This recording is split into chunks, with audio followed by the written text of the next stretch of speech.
जय श्री राधा माधव। सदगुरुदेव भगवान की जय हो। परम पूज्य श्री भाई जी की पुस्तक से आज भाई जी कह रहे हैं, काम करते समय जिस किसी वस्तु पर दृष्टि जाए उसी में एक बार श्री श्याम सुंदर की उस मधुर छवि को देखने का अभ्यास कीजिए। साथ ही नाम निरंतर चलता रहे, छूटे फिर पकड़ें। इस प्रकार अपनी जान में ईमानदारी के साथ जीभ से नाम एवं मन के द्वारा लीला का या रूप का चिंतन करने की पूरी चेष्टा करें। फिर यदि एक पाई भी सफलता ना हो तो कोई आपत्ति नहीं, बिल्कुल आपत्ति नहीं। साधना ना हो तो दोष की बात बिल्कुल नहीं, पर उसके लिए मन में महत्व ना होकर उसे छोड़ देना दोष है।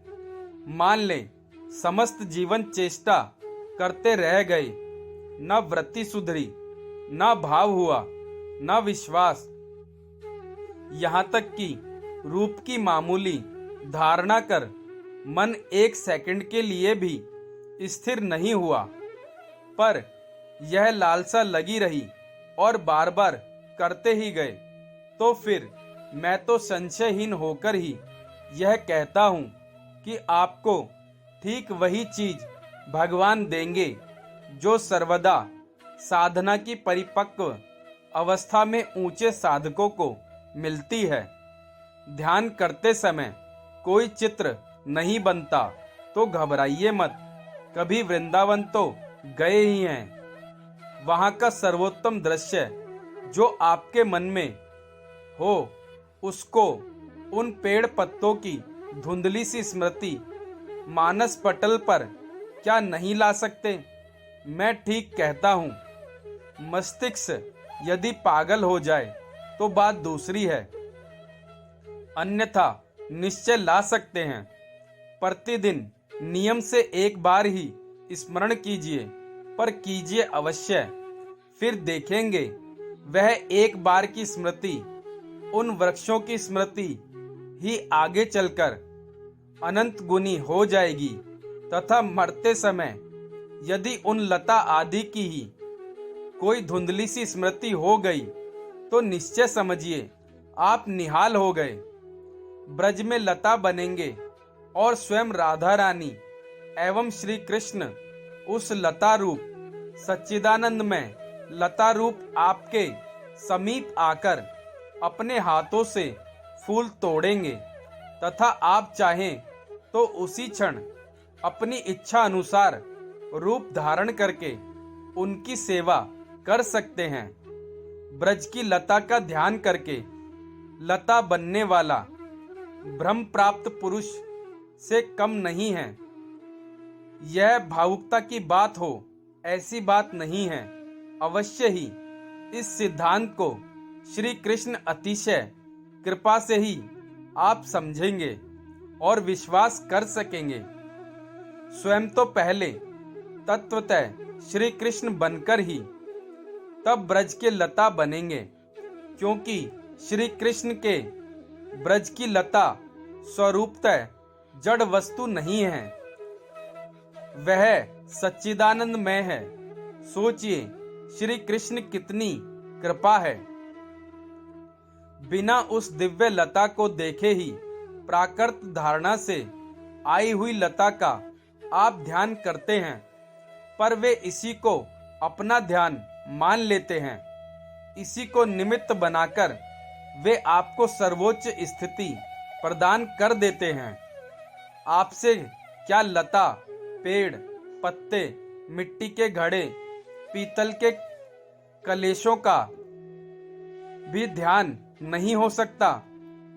और मजा यह है कि इनमें से किसी का ब्रज भाव से भावित होकर ध्यान करने पर बिल्कुल सच्चिदानंद में राज्य में ही प्रवेश अधिकार मिल सकता है। संध्या समय आपने देखा होगा गाय वन से लौटती हैं, ठीक उसी तरह का एक धुंधला सा चित्र ब्रज भाव से भावित होकर इस समय अपने मानस पटल पर लाकर देखिए, गायें आ रही हैं। बस श्री कृष्ण मान लेंगे कि यह मेरा ध्यान कर रहा है। योगी के लिए मन लगाना, मन स्थिर करना कठिन है, क्योंकि उसे तन्मय करना है एक वस्तु में। पर यहाँ तो गाय से मन उचटे तो पेड़ में, पेड़ से मन उचटता तो यमुना जल में, वहां से मन उचटता तो वन की पगडंडी में, वहां से मन गया तो गोबर में, धूली में। मन लगाकर कहीं कुछ भी ध्यान करके कृतार्थ हो सकते हैं। क्या परिश्रम है, केवल चाह की कमी है। यहाँ बैठे बैठे इस कलम से देखें, भावना करें, यह पेड़ सा दिखता है। वृंदावन में हरे पेड़ों का रंग इससे कुछ भिन्न है। अब इस प्रकार के चिंतन को ही श्री कृष्ण अपना चिंतन मान लेंगे और ठीक इसे निमित्त बनाकर मरते समय आपको सर्वोच्च स्थिति का दान कर देंगे। वे देखेंगे अपनी जान में इसने मन को मेरी प्यारी वस्तुओं में लगाया है। गाय मुझे प्यारी है, वन मुझे प्यारे हैं, पेड़ लता मुझे प्यारे हैं। इसने मेरी प्यारी वस्तुओं का चिंतन किया है, इसका तो मैं ऋणी हूं। यह भी जाने दें और कुछ ना सही, एक बार कहिए राधा राधा। ये शब्द भावुकता की बात नहीं है, श्री कृष्ण को ऋणी बना देंगे। आपकी समस्त अशांति एक क्षण में दूर हो जाएगी। आप केवल ब्रज लीला में मन को थोड़ा सा भी ले जाने का अभ्यास डाल लें। यद्यपि ये है सर्वदा कृपा साध्य, बड़े बड़े ऊंचे अधिकारी हो सकते हैं, पर उनकी अभिरुचि ही इस ओर नहीं होती। समस्त जीवन रचे पचे रहने पर भी आनंद शांति उनके भाग्य में बहुत ही कम हाथ लगते हैं, क्योंकि उन्हें भगवत कृपा का अवलंबन प्राय नहीं रहता। पर यह ब्रज लीला ऐसी है कि इसमें रुचि यदि हुई तो यह ध्रुव सत्य सिद्धांत मान ले कि किसी विलक्षण महात्मा की अहेतु की कृपा आपको उस स्तर में ले जाने के लिए हो चुकी है, नहीं तो रुचि असंभव है। आप तो अपना परम सौभाग्य समझें। अब केवल थोड़ा सा और आगे बढ़ जाइए। इस ब्रज लीला की कल्पना में अपने मन को तदाकार कर दें। यह इतना आसान है कि इसकी कल्पना भी बिना लगे ही नहीं हो सकती। अवश्य ही यह होनी चाहिए सच्ची। ब्रज भाव से भावित चित्त से लता पेड़, पत्ते पगडंडी, वन गाय, गौशाला की भीत, साड़ी साफा देखते देखते ही मन इस नश्वर राज्य से उठकर वहीं चला जाएगा। वहां जाकर आप यहाँ की परिस्थिति के लिए सर्वदा चिंताहीन हो जाएंगे। यहाँ की उधेड़ बुन रहेगी नहीं। मन एक अनिर्वचनीय आनंद से भर जाएगा।